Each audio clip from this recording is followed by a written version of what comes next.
Good morning and welcome. Again, welcome. How good of you all to come again. After such a weekend, James, I don't know whether about you, but I'm still... Yes, I slept till noon on Monday. But I thought it was absolutely a brilliant weekend. The exhibition was something else, and the service was absolutely lovely. Yeah. It just all gelled, didn't it? And you still exhausted?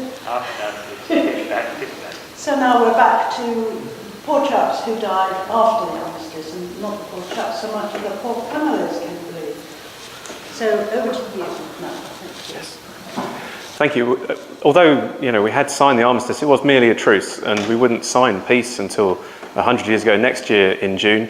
Eligibility for war graves continued until 1921, and so we continued to commemorate the men from our parish who lost their lives in the war. The final commemoration is going to be held on New Year's Eve. We're going to be commemorating a chap that lost his life that day, also 3 men from 1919 through to 1921, several men whose centenaries we have missed, and also one chap whose centenary date is unknown as well. So it will be a longer than usual and larger than usual and extra special service that day. One of the things we're going to be doing as well is we're asking people to come forward with names, not necessarily of Banstead people, but people from their own family who either lost their lives in the war or were affected in some way. Perhaps they lost a relative or were wounded in the war or something like that. And we will be reading out those names as well. So please do come and give either myself or a member of the team at All Saints those names to be included in that reading. The chap we're commemorating today, Albert Nash, he serves in the Royal Navy. We don't have very many naval commemorations, and really our commemorations tell the story of the Navy in the war. We lost a chap very early on, an unfortunate incident, a disaster, where proper procedures were not followed when they were filling his ship with ammunition.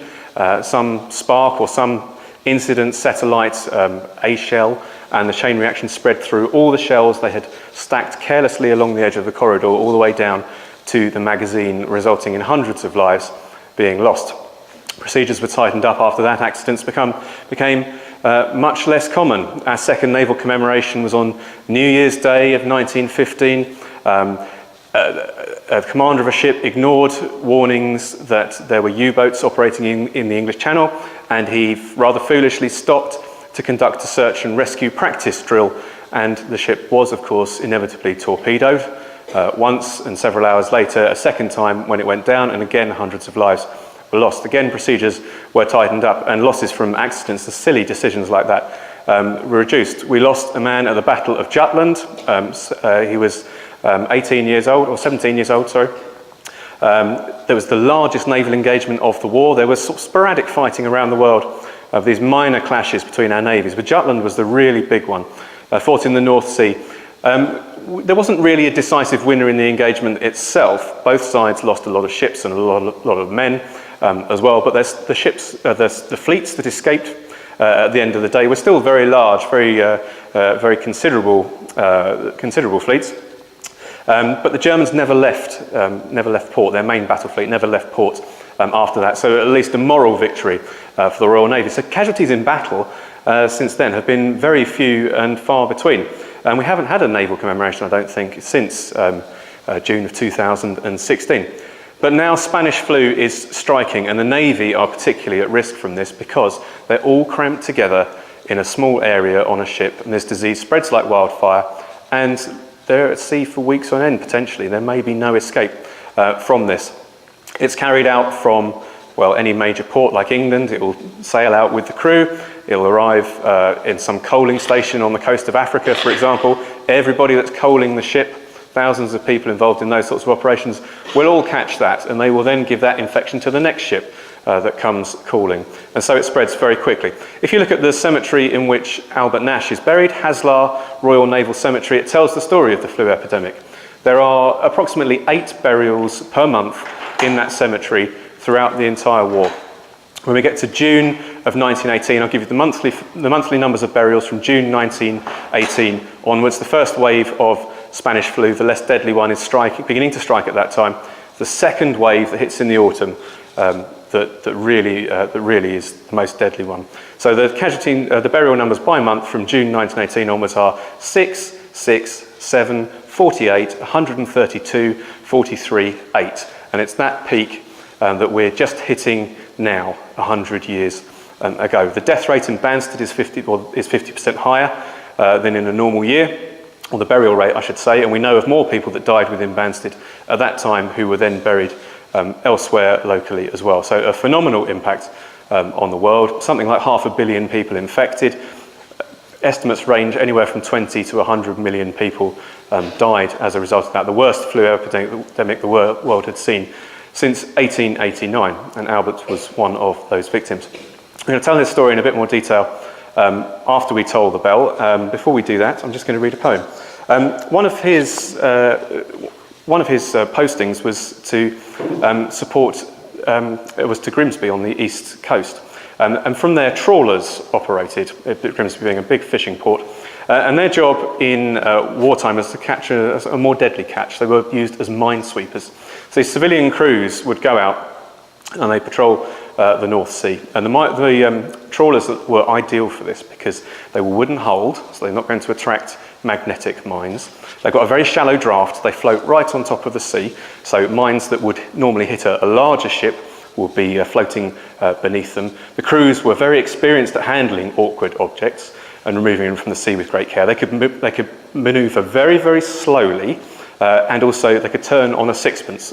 Ideal, really, if you spot something bobbing in the water, you could very quickly avoid it and get yourself into an ideal position to sweep it up. They used them famously in the attempt to force the Dardanelles Straits at Gallipoli. There was a big minefield guarding this 1 mile wide set of narrows that the British and French fleets had intended to sail through, which had to be cleared first.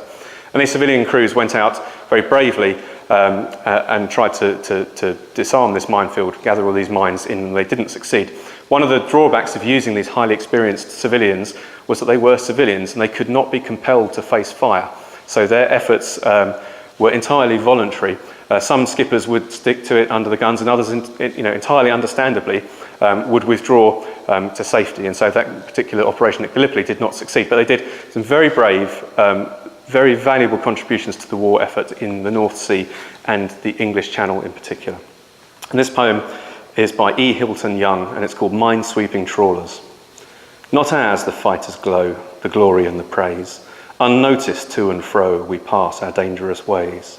We sift the drifting sea and blindly grope beneath, obscure and toilsome we, the fishermen of death. But when the great ships go to battle through the gloom, our hearts beat high to know we cleared their path of doom. We're now going to toll the bell 100 times in Albert's memory. Is there anybody here who hasn't tolled the bell before that would like to do it? Fantastic. Thank you very much.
We will remember.